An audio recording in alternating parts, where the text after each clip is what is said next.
कौन सी दो सूरतें हैं जिसके अंदर आप वर्क वीजा अप्लाई करना चाहिए और कौन सी सूरत है कि जिसमें वर्क वीजा अप्लाई नहीं करना चाहिए।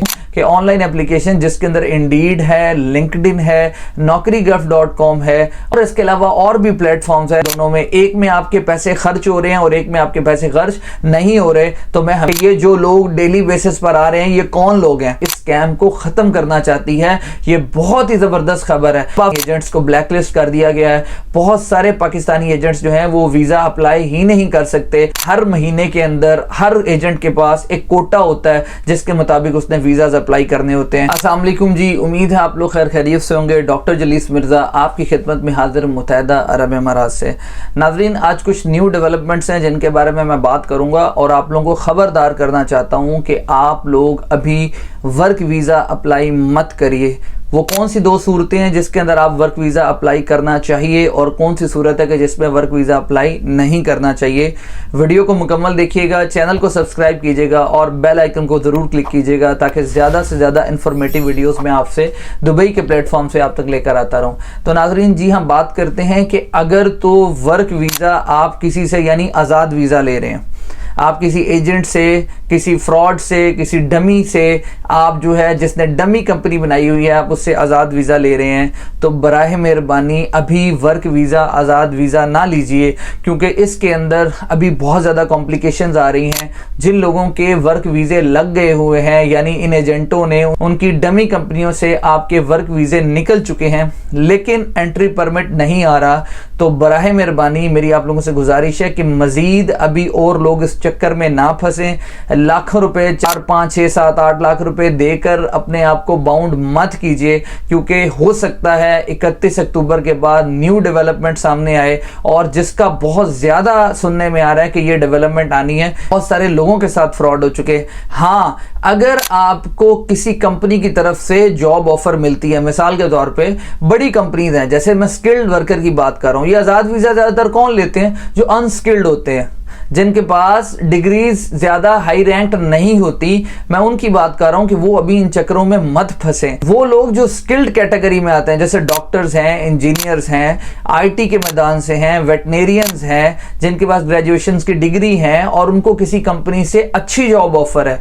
फॉर एग्जाम्पल कहीं पे रिसेप्शनिस्ट की ऑफर है, कहीं पे आपको वेटनेरियन की ऑफर है, कहीं पे डॉक्टर की ऑफर है, कहीं पे इंजीनियर की ऑफर है, कहीं से आपको अच्छी वेल रेप्यूटेड कंपनी से जो दुबई के अंदर बेस्ड है और प्रॉपर अपना यहां पर मकाम रखती है और फिजिकली मौजूद है, अगर वहां से आपको ऑफर आती है तो दैट इज समथिंग डिफरेंट। उसमें तो आपका पैसा खर्च ही नहीं होना।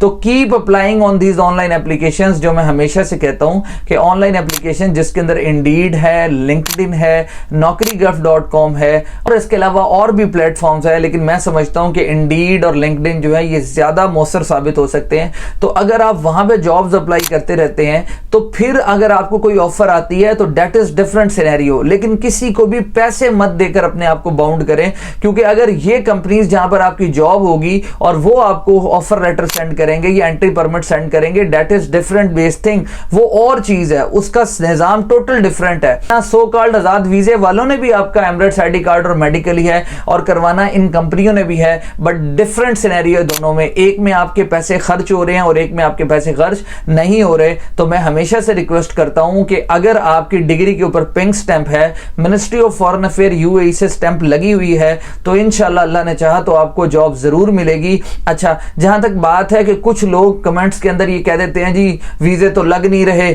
80% रिजेक्शन है, 90% रिजेक्शन है, तो मुझे समझ नहीं आता कि ये जो लोग डेली बेसिस पर आ रहे हैं ये कौन लोग हैं। तो मैंने अभी आपको पिछले दिनों भी बताया था कि एक हमजा गुज्जर नामी शख्स जो है जिसका ताल्लुक कराची से है, वीजा 69,000 का लिया था और अभी कल ही की बात बता रहा हूं कि 2:55 पे एयर ब्लू की फ्लाइट जो दुबई आई है लाहौर से, उसके अंदर मेरे 2 स्टूडेंट्स जो हैं वो विजिट वीजा पर यहां दुबई में लैंड किए अल्हम्दुलिल्लाह। और अगर आप कहेंगे तो डेफिनेटली मैं आपका उनके साथ नंबर भी शेयर कर दूंगा और वो आपको बताएंगे कि हमने वीजा कितने का कॉस्ट किया। आप हैरान हो जाएंगे कि उन्होंने 50,000 का विजिट वीजा लिया है। तो अंदाजा करें, मैं हमेशा से कहता हूं कि 5 उंगलियां बराबर नहीं होती। इसका मतलब है कि अच्छे एजेंट्स भी मौजूद हैं उसका ताल्लुक फैसलाबाद से, और उसने फैसलाबाद से वीजा लिया है। और मैं कहता हूं कि ये बहुत ही बड़ी अच्छी बात उसने मुझे बताई। उसने कहा कि सर उसने हमसे डन बेस्ड वीजा की स्टोरी तो सुनाई थी, लेकिन उसने हमसे चार्ज नहीं किया, उसने हमारा सिंपल ही वीजा अप्लाई किया।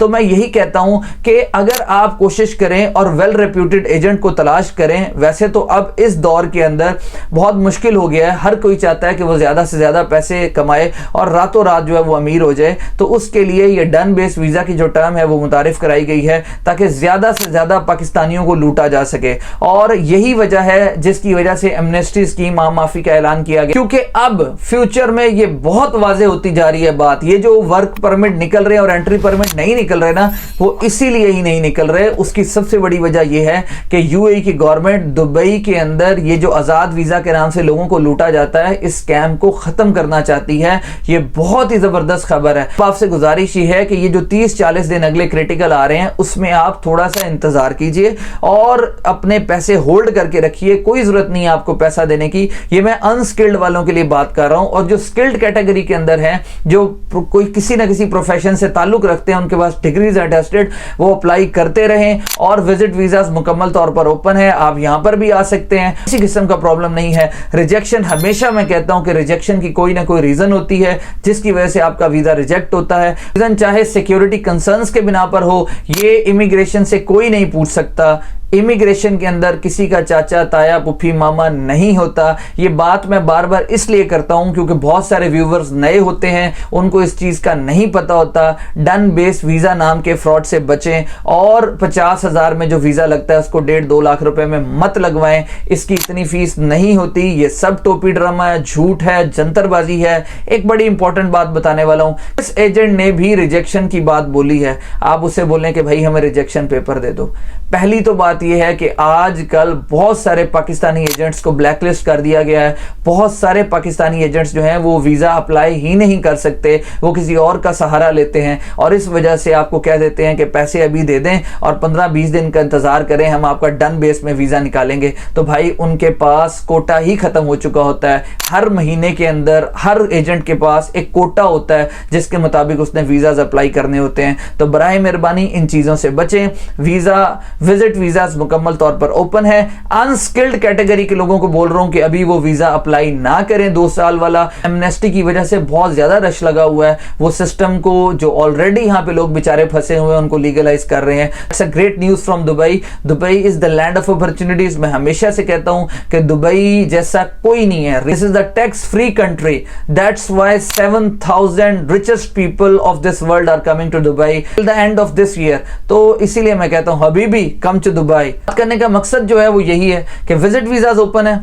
अनस्किल्ड कैटेगरी वाले अभी वीजा अप्लाई ना करें जब तक एमिरेट्स या डनाटा या इस तरह की बड़ी कंपनियां वो हायरिंग स्टार्ट नहीं करती। क्योंकि सुनने में आ रहा है कि उन सब कंपनीज जो बड़ी बड़ी कंपनीज हैं उनका रुझान एमनेस्टी की तरफ है, क्योंकि जो लोग वहां पर लीगलाइज अपना स्टेटस कर रहे हैं वो उनको पहले ऑफर कर रहे हैं कि आप लोगों में से अगर कोई जो उनकी रिक्वायरमेंट पे पूरा उतरता है वो अगर एम्प्लॉयमेंट हासिल करना चाहता है तो मोस्ट वेलकम। इसलिए इंतजार करें। और बाकी स्किल्ड कैटेगरी के लोगों के लिए तो कभी कोई मसला था ही नहीं, ना पहले कभी मसला हुआ, ना इंशाल्लाह कभी आगे मसला होगा। उम्मीद है आप लोगों को वीडियो पसंद आई हुई होगी। चैनल को सब्सक्राइब करें, बेल आइकन को क्लिक करें ताकि ज्यादा से ज्यादा इंफॉर्मेटिव वीडियोस दुबई के प्लेटफॉर्म से मैं आप तक लेकर आता रहूं।